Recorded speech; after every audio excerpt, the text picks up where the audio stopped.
Good morning दोस्तों, सुप्रभात। आज हम लोग क्लास 9th कक्षा 9 में जीव विज्ञान के पोर्शन को हम लोग देखेंगे। यानी हम लोग क्या पढ़ेंगे? जीव विज्ञान पढ़ेंगे। क्या पढ़ेंगे? जीव विज्ञान। तो सबसे पहले जो जीव विज्ञान का पोर्शन है उसके बारे में हम लोग, हमारा तो यहाँ पर पहला अध्याय क्या बनेगा? कोशिका बनेगा। क्या बनेगा? कोशिका बनेगा, जो इकाई 2 का है और लेसन आपका 5 है। यानी यूनिट 2 है और लेसन कितना है? 5 है। लेकिन आप लोग यहाँ पर बायोलॉजी के अलग से नोट्स बनाएंगे और अध्याय फर्स्ट डालेंगे। क्या डालेंगे? अध्याय फर्स्ट डालेंगे। तो यहाँ पर पहला जो आपका लेसन बन रहा है वो है कोशिका। क्या है? कोशिका। लेकिन बच्चों, हमें कोशिका से जानने से पहले हमें कुछ बायोलॉजी के बारे में जान लेना बहुत ही इम्पोर्टेंट है। क्योंकि आपसे पूछा जाएगा कि बायोलॉजी आप जीव विज्ञान पढ़ते हैं तो जीव विज्ञान क्या है, कैसे है, इसके बारे में आपको पहले भूमिका जानना बहुत ज़रूरी है। तो बच्चों, जीव विज्ञान वह विज्ञान है जिसके अंतर्गत हम जीव जंतु का अध्ययन करते हैं। क्या करते हैं? जीवों का अध्ययन। इस तरह से हम कर सकते हैं, सभी जीवों का अध्ययन करते हैं। इसे हम क्या कहते हैं? जीव विज्ञान कहते हैं। अब जीव विज्ञान यानी सभी जीवों का अध्ययन करते हैं। तो जीव विज्ञान शब्द का प्रयोग किसने किया था? लैमार्क तथा ट्रेवीरेनस ने किया था। ध्यान रहे, लैमार्क तथा ट्रेवीरेनस ने किया था। तो इस चीज़ को आप लोग अपने मन में रखिएगा कि जीवों के अध्ययन को हम क्या कहते हैं? जीव विज्ञान। जीव विज्ञान शब्द का प्रयोग किसने किया था? ट्रेवीरेनस। क्योंकि जीव विज्ञान के अंतर्गत विभिन्न प्रकार के जीव, एक कोश की जीव, बहुकोश की जीव, यानी विचित्र विचित्र प्राणियों को यहाँ पर रखा गया है। तो जीव विज्ञान शब्द का प्रयोग यहाँ पर किसने रखा? लैमार्क तथा ट्रेवीरेनस ने रखा। अब दूसरी स्थिति बनती है कि जीव विज्ञान को कितने भागों में बांटा गया है? तो जीव विज्ञान को बेटा 2 भागों में बांटा गया है, जंतु विज्ञान और वनस्पति विज्ञान। और जीव विज्ञान के जनक भी कौन है? अरस्तु हैं। अभी आप लोगों को बताया कि नाम देने वाले दूसरे हैं, जबकि जनक कौन है? दूसरे हैं। तो जनक कौन है? अरस्तु हैं। और नाम देने वाले कौन हैं? लैमार्क तथा ट्रेवीरेनस हैं। तो अब जीव विज्ञान को उनके जीवों के आधार पर 2 भागों में बांट दिया गया है। पहला क्या है? जंतु विज्ञान है। दूसरा क्या है? वनस्पति विज्ञान है। बच्चों, जीव विज्ञान की वह शाखा, यानी यहाँ पर हमको पढ़ना है जंतु विज्ञान। पहले 2 भागों में बांटा गया। पहला है जंतु विज्ञान। तो जंतु विज्ञान के अंतर्गत हम क्या कहेंगे? वह विज्ञान जिसके अंतर्गत जीव जंतुओं का अध्ययन किया जाता है उसे हम क्या कहते हैं? जंतु विज्ञान कहते हैं। जिसमें किसी जीव की संरचना है, किसी जीव का वासस्थान है, किसी जीव में जनन कैसे होता है, किसी जीव में पोषण कैसे होता है, इसके बारे में हम अध्ययन करते हैं। अब जंतु विज्ञान के जनक कौन हैं? तो जंतु विज्ञान के जनक भी अरस्तु हैं। कौन है? अरस्तु।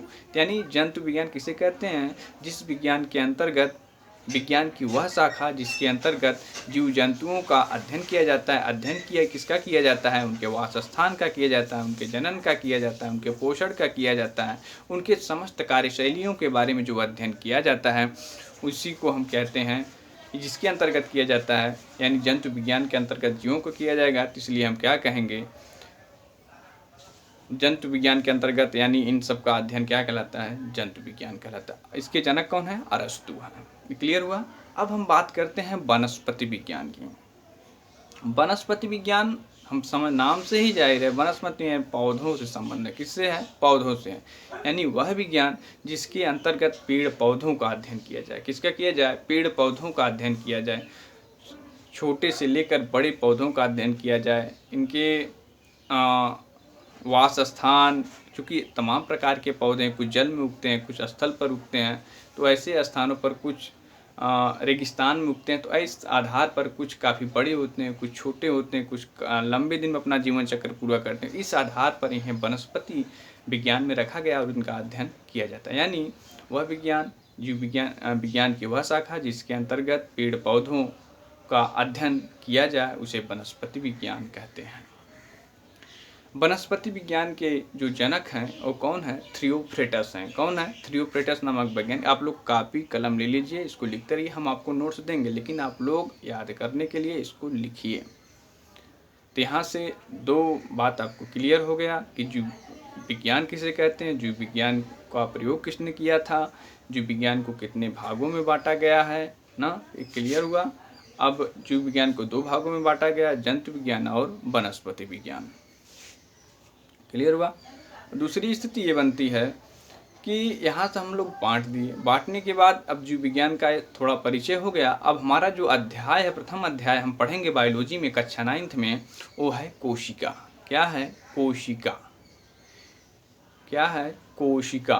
तो कोशिका बच्चों, जैसे हमें कोई मकान बनानी पड़ती है तो मकान में हमें ईंट की आवश्यकता होती है। एक एक ईंट से क्या बनता है? मकान बनता है।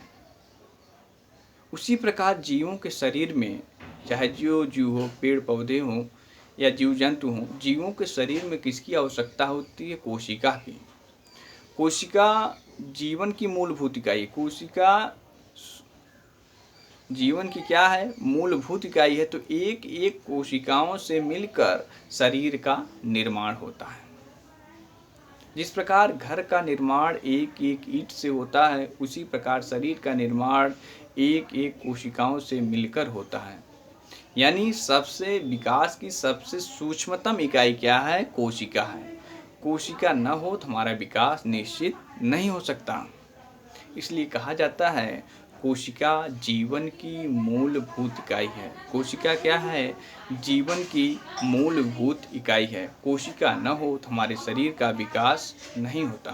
कोशिका न हो हमारे शरीर का विकास नहीं होता। इसे हम नग्न आँखों से नहीं देख सकते, इसे हमें कंपाउंड माइक्रोस्कोप की सहायता से देखने की आवश्यकता होती है।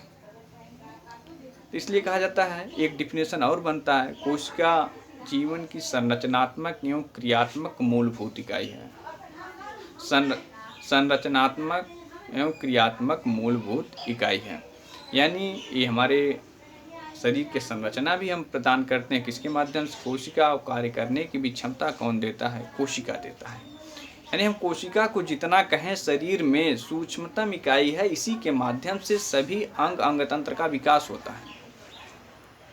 मैंने बताया था ना, मकान जैसे जिस तरह से एक एक ईंट कर लगाया जाता है और लास्ट में मकान तैयार होता है, उसी तरह हमारे बॉडी में, हमारे शरीर में कोशिका की भूमिका होती है।